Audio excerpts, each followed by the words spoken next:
I still remember the way he laughed. Not the kind of laugh you share over an inside joke or a good story. No, this was different. Cold, sharp, dismissive. Have you ever watched someone destroy their future while thinking they're building it? I have. I was pouring myself a cup of stale coffee in the break room when Tyler, the new acting CEO, and more importantly, the founder's only son, strolled in like he owned the place. Technically, now he did. He didn't say hello. He didn't introduce himself. He just leaned against the counter, arms crossed, eyes scanning the room like he was sizing up farm animals. "You're Sarah, right?" His voice was casual, almost bored. I turned, forcing a polite smile. "Yes, nice to meet you, Tyler. Welcome aboard." He smirked like he was already tired of me. "Can you come to my office in 5 minutes? Bring your laptop." It wasn't a question. Sometimes the biggest mistakes in business aren't what you do, but who you undervalue. I felt a prickle of worry immediately. After 11 years at Cartwright Industries, you learn to spot the early signs of trouble.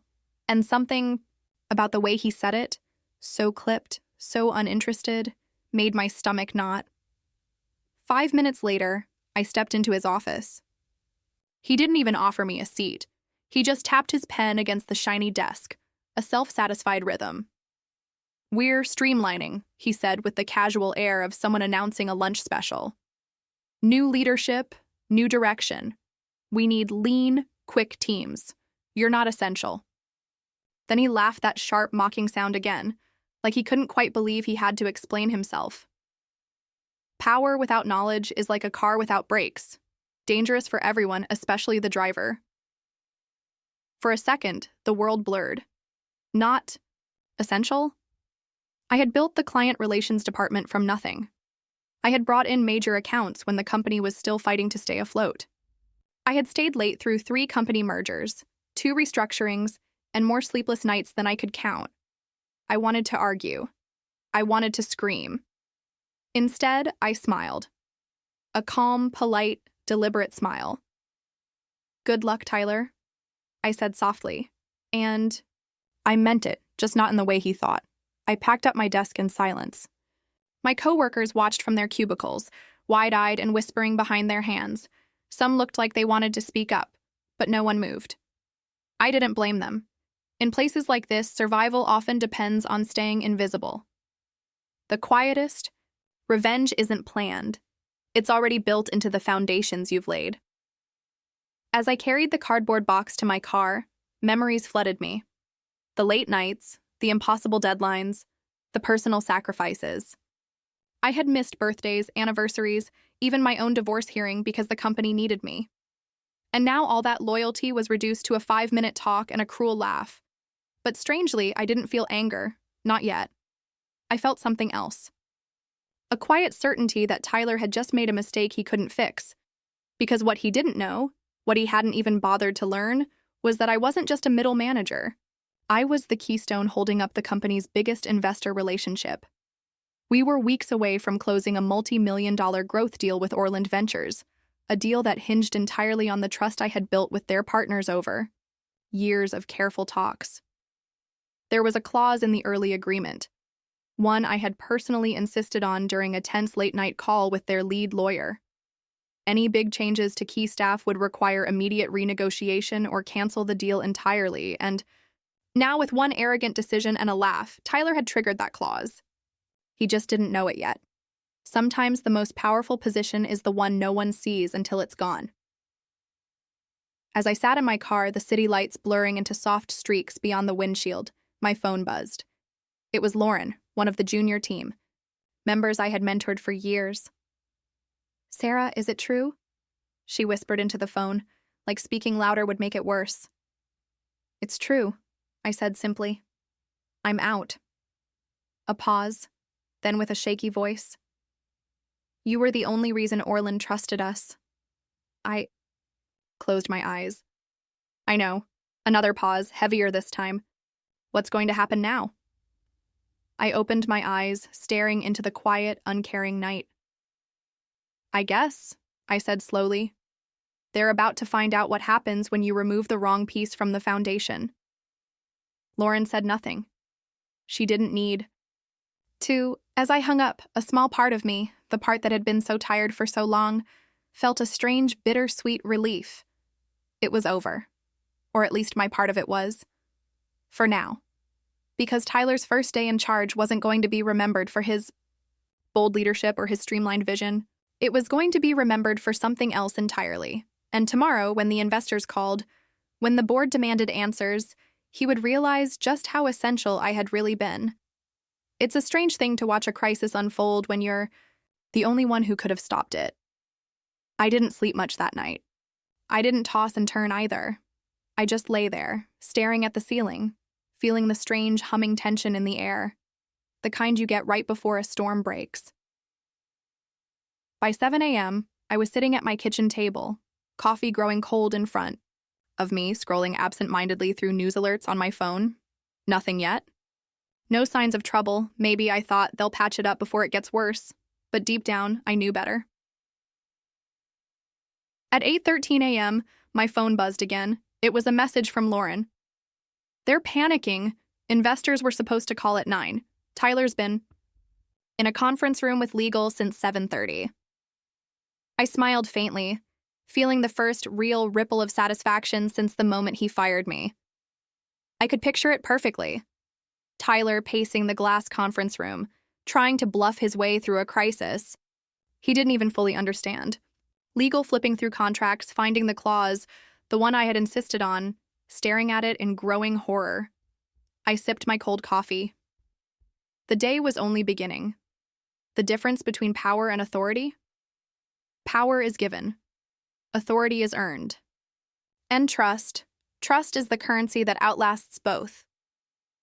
At 8:45 a.m., another message came through, this time from Matt, an old friend in the finance department. Sarah, they're losing it. Board members are already calling in. They heard about the firing yesterday, and now they're asking how it affects the Orland deal. I leaned back in my chair. It was happening even faster than I expected. You see, Orland Ventures wasn't just any investor.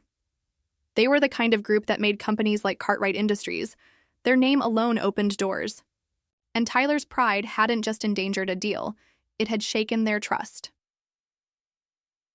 By 9:05 a.m., the fallout began in earnest. Lauren messaged again. Investors on the call now. Tyler is stammering. Mr. Cartwright just stormed in. That made me sit up straight.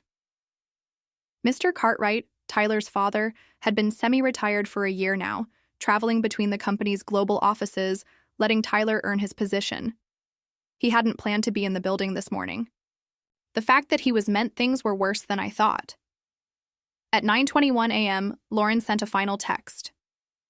You're not going to believe this. Mr. Cartwright screamed at Tyler, What did you do? That was our key to the deal. The whole office heard it. Let out a slow breath, feeling a mixture of sadness and grim satisfaction.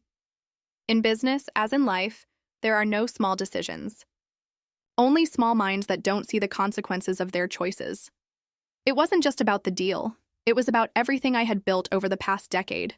The trust, the relationships, the foundation that had made Cartwright Industries strong. And Tyler had kicked it all aside without even asking who had put it there. At 9:30 a.m., my own phone rang. An unknown number. I almost didn't answer, but curiosity won. Sarah, it's Mr. Cartwright. His voice was tight, strained, a man barely holding himself together. I need to speak with you, today, please. I paused, letting the silence stretch. I could almost hear the desperation bleeding through the phone. About what? I asked, my voice calm. The Orland Ventures deal, he said immediately. They're reconsidering. They said the removal of key staff breaks early agreements. They want a meeting with you, only you. They won't speak to anyone else. Another long silence. Please, Sarah, he added. We didn't realize. I cut him off gently. You didn't ask. He exhaled heavily. You're right. And Tyler didn't understand. I thought he was ready. I didn't answer. There was nothing to say. I'll come in, I said finally. On one condition. Anything, he said without pause. I deal directly with you, I said. Not Tyler. Another beat of silence. Then, agreed. Sometimes your biggest strength isn't what you do. It's what you know you don't have to do anymore. I ended the call and set my phone down carefully, my hand steady. It wasn't anger I felt. It wasn't even satisfaction. It was something quieter, deeper, a sense of clarity. For the first time in years, I wasn't chasing approval or recognition. I was standing in the value I knew I brought to the table. And if they wanted me back, even temporarily, they would meet me there on my terms. As I got dressed, pulling on a sharp, simple suit, I caught my reflection in the mirror. There were lines at the corners of my eyes now, a little more silver. Near my temples, proof, I thought, of every battle I had fought quietly, while others claimed the victories. Today would be different. Today I wouldn't fight for a seat at the table. Today, I was the table. And Tyler, poor, arrogant Tyler, was about to find out exactly what it meant to lose someone who had been essential all along. The most dangerous person in any room is the one who has nothing left to lose and everything to prove. The lobby was almost painfully bright when I walked in, sunlight bouncing off the polished marble floors. It felt strange stepping back into Cartwright Industries, not as an employee, not exactly, but as something different, something stronger. The receptionist looked up and immediately straightened. "Miss Bennett, Sarah," she stammered. "Mr. Cartwright is expecting you. 11th floor." I nodded once, calm. As the elevator doors closed behind me, I caught my reflection in the gleaming steel, composed, sharp, unreadable. Exactly how I needed to be today. When the doors opened, I stepped onto the executive floor and the shift in atmosphere was immediate. Conversations dropped to whispers. Heads turned. People knew, not just about what had happened, but about why I was here now. Tyler was standing near the glass conference room, arms crossed, fake laughing at something a junior executive said. When he saw me, the color drained from his face. He quickly masked it with a smirk. "Look who's back," he called out, loud enough for half the floor to hear. "Couldn't stay away, huh?" I didn't stop walking, didn't answer, didn't even blink. I just moved past him, the soft click of my heels the only sound in the sudden silence. Let him flail. Let him scramble. His words couldn't touch me anymore. True. Confidence isn't about making noise. It's about remaining steady when everyone else is shaking. Mr. Cartwright met me outside his office. He looked older than the last time I saw him, tired, frayed around the edges in a way no expensive suit could hide. "Sarah," he said quietly, offering his hand. I shook it firmly, but without warmth. There were still things that needed to be said. Later. For now, we had a deal to save. Inside his office, the windows framed the city skyline like a painting. He gestured for me to sit. "I'm sorry for how this was handled," he began, voice low. "You didn't deserve it." I let the silence stretch, a moment longer before nodding once. Acknowledgement, not forgiveness. Not yet. He cleared his throat, laying a thick file on the desk between us. "The Orland team is waiting for a call. They're ready to pull out entirely unless you're personally involved. I've managed to buy us a few hours." I flipped open the file. Panic was all over it. Hastily written notes, amended contracts, emails sent at 2 a.m. begging for reconsideration. Amateur hour. I closed the file calmly. I'll talk to them, but before that, I needed it in writing. He didn't hesitate. Already, printed and waiting was a letter formalizing my authority over the Orland deal without interference from anyone, especially Tyler. I scanned it carefully, signed it. Only then did I allow myself a small, almost imperceptible breath of relief. "Let's get started," I said. He nodded, reaching for the speakerphone. Before he could dial, there was a sharp knock at the door, and Tyler barged in without waiting for an answer. "This is ridiculous," he snapped, looking directly at me. "You're going to let her—" "Enough!" Mr. Cartwright barked, voice like a whip crack. Tyler recoiled, blinking. "I trusted you," Mr. Cartwright continued, his voice shaking not with anger, but disappointment. "I trusted you to lead, to respect the people who built this company, and instead you tried to gut it like a toy you didn't understand. Tyler opened his mouth, but Mr. Cartwright cut him off again. You fired the one person holding together our most important partnership. You didn't even read the staff clauses. You risked the future of this company for what? Your ego? Leadership isn't inherited. It's not in your DNA. It's in your decisions. The room crackled with tension. I stayed silent, letting Mr. Cartwright fight his own battle.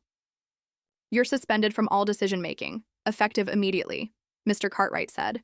Legal is drafting the paperwork now. If the Orland deal falls through because of you, the board will vote on your removal. Tyler's face turned a mottled red.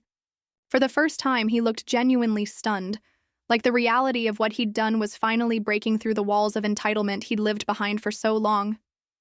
This isn't over, he hissed at me as he stormed out. I didn't respond. It wasn't worth it. Once the door slammed behind him, Mr. Cartwright sagged into his chair. I should have seen it coming, he muttered. I looked at him steadily. Blind faith is dangerous, I said quietly, especially when it blinds you to the truth. He gave a weary nod, then punched in the number for Orland Ventures. As the line rang, I straightened my shoulders, ready to step back into the arena. Not for them, not for him, but for myself. Because sometimes the most powerful statement you can make isn't slamming the door on the way out. It's walking back through it, stronger than ever, and setting new terms. Trust is earned in drops and lost in buckets. And sometimes rebuilding, it means becoming the very bridge you need to cross. The call connected. The room fell silent. It was time. Good morning, I said, my voice even as the speakerphone clicked in. I could hear the faint background noise of an office on the other side, papers rustling, keyboards tapping, the muted tension of people holding their breath. Sarah, came the voice of Jonathan Pierce, the lead partner at Orland Ventures. He didn't sound angry. Worse, he sounded cold. We were surprised to hear about your departure, he said carefully. I glanced at Mr. Cartwright. He was sitting rigidly in his chair, his hands balled into fists on top of his desk. He didn't say a word. My departure, I said calmly, was not voluntary, nor was it strategic. I can assure you of that. There was a pause. I could almost feel them weighing my words, deciding whether to trust me. Jonathan spoke again, voice clipped. We were under the impression that you were an integral part of this deal, that the trust we extended was in large part because of your personal oversight. You were correct, I said simply. And I take that responsibility seriously. Another silence, the heavy, expectant kind that tightens around your throat. They were giving me a chance. One, and only one. I leaned forward, slightly, my voice steady. The conditions we negotiated were based not just on numbers or promises, but on the relationship we built over the last 2 years. A relationship based on consistency, openness, and mutual respect. I'm here today to ensure that remains intact. Jonathan exhaled audibly through the speaker. Then tell us this. If leadership at Cartwright Industries is unstable, how can we trust that our investment will be protected? A brutal question. A fair one. I didn't flinch. The world is full of titles, but empty of leaders. Real leadership isn't about who's in charge, it's about who takes responsibility. Leadership isn't a title, I said, my voice calm but firm. It's accountability. It's action. I'm still here, still standing by every commitment we made. The missteps of one individual, someone who is no longer involved, don't erase the foundation we built. If anything, it proves how critical it is to trust the right people, not just the ones with fancy titles.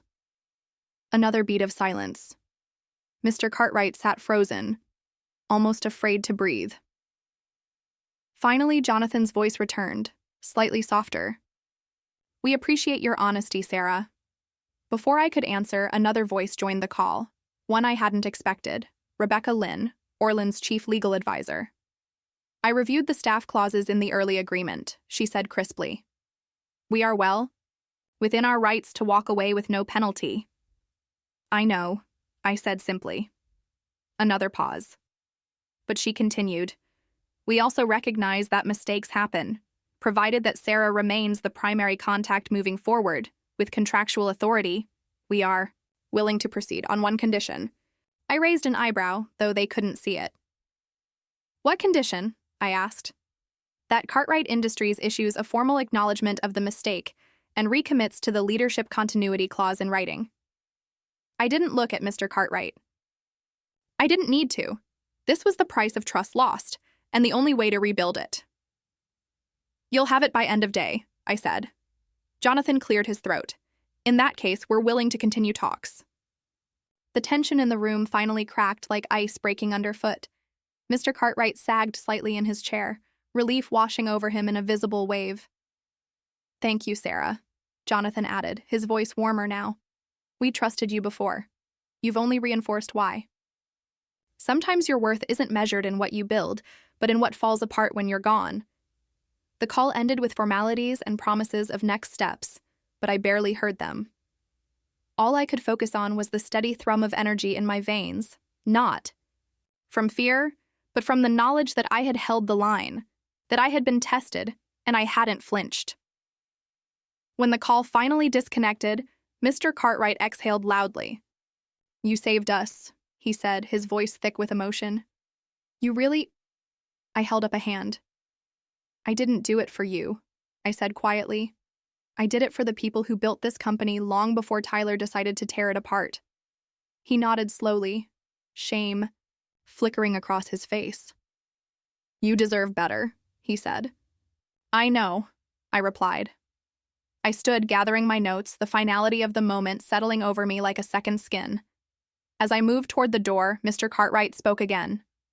Sarah, he said, we need you here permanently, not just to fix this, but to lead, to help rebuild. I paused, hand on the doorframe. I'll consider it, I said over my shoulder, and I meant it. But if I return, it would be on my terms. No more silent sacrifices, no more invisible work. If they wanted me to rebuild what Tyler almost destroyed, they'd have to recognize the difference between someone who inherits power and someone who earns it. And this time, I wouldn't let them forget it. The most dangerous enemy isn't the one who hates you openly. It's the one who smiles while plotting your downfall. The rest of that day moved in a blur. By late afternoon, the new paperwork was signed. Orland Ventures had officially agreed to continue, and the company's board sent out a carefully worded internal memo. Effective immediately, Sarah Bennett will serve as interim head of client relations, reporting directly to the CEO. It was a victory, on paper at least. But anyone who's ever worked in a place like Cartwright Industries knows victories aren't always the end of the war.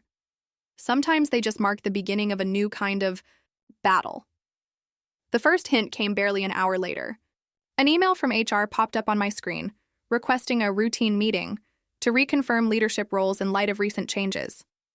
It sounded innocent enough, but the timing was too perfect, too neat. I responded politely, setting the meeting for the next morning. Then I sat back in my chair and thought about what was really happening. Tyler might have been publicly sidelined, but men like him didn't just fade quietly into the background. No, they regrouped. They plotted. And if he couldn't confront me directly, he would find another way. That evening, after most of the staff had gone home, I walked the halls of the office, letting my footsteps echo against the polished floors. The place felt different now. Not better, not yet, just exposed. Like all the polite smiles and company slogans had been stripped away, and all that was left was the raw machinery underneath. Power, ambition, fear. I paused outside the break room, hearing low voices inside. I'm telling you, a woman's voice whispered, sharp and nervous. She's not going to last. Tyler's got people still backing him. Another voice answered, lower, male, smug. Doesn't matter if she saved the deal. She's a liability now. Too much attention. I turned and walked away before they saw me. I didn't need to know their names. I didn't need to confront them. I already understood. Tyler had started something the day he fired me, a rot, and cutting him out wasn't enough to cure it. He had left behind people who benefited from the chaos, people who had hitched their futures to his rise, and now they were scrambling to protect themselves. In the game of corporate survival, the board is always changing. The winners aren't those who follow the rules. They're those who see the moves before they're made. By the time I got home that night, The weight of it all settled on my shoulders like a lead blanket. I sat by the window staring out at the city lights, thinking. I had a choice. I could walk away, take the win, leave the mess behind, start fresh somewhere else. Plenty of companies would kill to have someone who had just saved a multi-million-dollar partnership under pressure, or I could stay. Stay and fight. Stay and rebuild. But rebuilding meant more than paperwork. It meant cutting out the rot at the roots. It meant long nights, tough conversations, enemies hiding in plain sight. It meant becoming a leader not just in title, but in truth. Was I ready for that? I didn't know. Not yet. But I knew one thing for certain. If I stayed, I wouldn't survive by being quiet anymore. I wouldn't survive by playing nice with people who smiled to my face and sharpened knives behind my back. I would survive by being exactly who they feared the most. A woman who knew her worth, who didn't flinch, who kept receipts. At midnight, as the city pulsed quietly around me, I pulled out a notebook and started writing. Everything I had seen, every whisper, every strange delay, every suspicious change to files and meetings. A paper trail of shadows. Because if Tyler, or anyone loyal to him, thought they could erase me with rumors and whispers, they had underestimated me all over again. And next time when they tried to come for me, I would be ready. The battle wasn't over. It was just entering a new phase, and this time, I wasn't the one walking into traps. I was the one setting them. Sometimes the most powerful weapon isn't what you say out loud, it's what you've been quietly documenting all along. The next morning, I walked into the HR meeting 15 minutes early. The conference room was cold, lit by harsh fluorescent lights that made everything feel sharper, more brittle. I took a seat at the far end of the table, notebook in hand, face calm. If they were setting a trap, they would find I'd brought my own.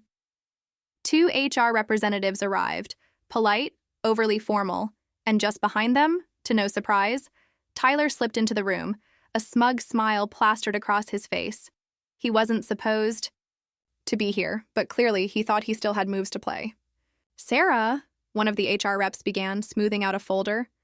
We're here to discuss some concerns that have been raised regarding your recent behavior. I tilted my head slightly, pretending to be intrigued. Concerns? I echoed. The second rep, a woman named Mara, whom I'd worked with for years, looked genuinely uncomfortable. She wouldn't meet my eyes. She didn't need to. I already knew what this was. Tyler shifted forward eagerly. There have been questions, he said, voice syrupy sweet, about your ability to manage high-pressure relationships. Some feel that your recent actions, while successful in the short term, might suggest instability. Mara finished quietly. There, it was, the classic smear tactic. Plant a seed of doubt. Whisper about instability. Just enough to taint someone's reputation without any hard evidence, and then step back, pretending it had all been concern for the company's best interests. Smiled. A small, knowing smile that made Tyler's smugness falter for just a second. I opened my notebook, flipping neatly to the pages I had filled the night before. Before we proceed, I said, voice crisp, I'd like to submit some documentation for the record. The HR reps blinked. Tyler froze. I slid the pages across the table, detailed notes of every questionable interaction I'd witnessed over the past week. Mysterious email delays, files missing approval, false rumors spread through specific departments, dates, times, witnesses. I've also reported potential IT security breaches, I added smoothly. Attached are confirmation emails from our systems department. As of last night, an internal audit has been started at the CEO's request. Now it was Mara's turn to look shocked. You reported this already? She asked, glancing nervously at Tyler. Of course, I said. Weeks ago, when the first signs appeared. I take my responsibilities seriously. The silence that followed was absolute. Tyler opened his mouth, struggling for words, but no defense came. He had played his hand too soon, and I had been ready. I leaned back slightly in my chair, watching the realization sink into his face like ink into water. He was exposed, not just to me, but now to HR, to the systems department, and soon to the board. He had underestimated me every step of the way, and now there was nowhere left to hide. The most satisfying victories aren't the loud public ones. They're the quiet moments when someone realizes they've already lost the war they thought they were winning. Mr. Cartwright walked into the room moments later, summoned by Mara's silent, desperate text. When he saw the documents on the table and the look on Tyler's face, he didn't need an explanation. "I think this meeting is over," Mr. Cartwright said coldly. Tyler turned, sputtering. "Dad, listen, it's not what it looks like. She's just—" "You," Mr. Cartwright cut him off, "are done." There was no yelling this time, no dramatics, just a simple final statement of fact. HR escorted Tyler out of the building that afternoon. No goodbye party, no golden handshake, just silence. And me? I stayed. Not because I needed to prove anything anymore, but because leadership isn't about surviving storms. It's about standing tall in their aftermath when others have fled. In the days that followed, the office changed in ways I hadn't thought possible. People looked me in the eye again. Departments started working together instead of hoarding information. For the first time in a long time, there was hope. And on Friday morning, Mr. Cartwright called me into his office. There was no ceremony, no staged applause, just a simple letter slid across the desk. Chief Operating Officer. Effective immediately. I looked up at him. "You earned it," he said simply. I took the letter, folded it once, and slid it into my bag. No tears, no speeches. Just a quiet, steady acceptance of what I had fought for and won. Later that evening, as I left the office, the city stretched out before me, glittering with possibilities. I knew challenges would come. There would always be new storms to weather, new battles to fight, but I also knew something far more important now. That strength isn't in how loud you shout. It's in how quietly you refuse to break, and no one, not even a boss's spoiled son, could ever take that away from me again.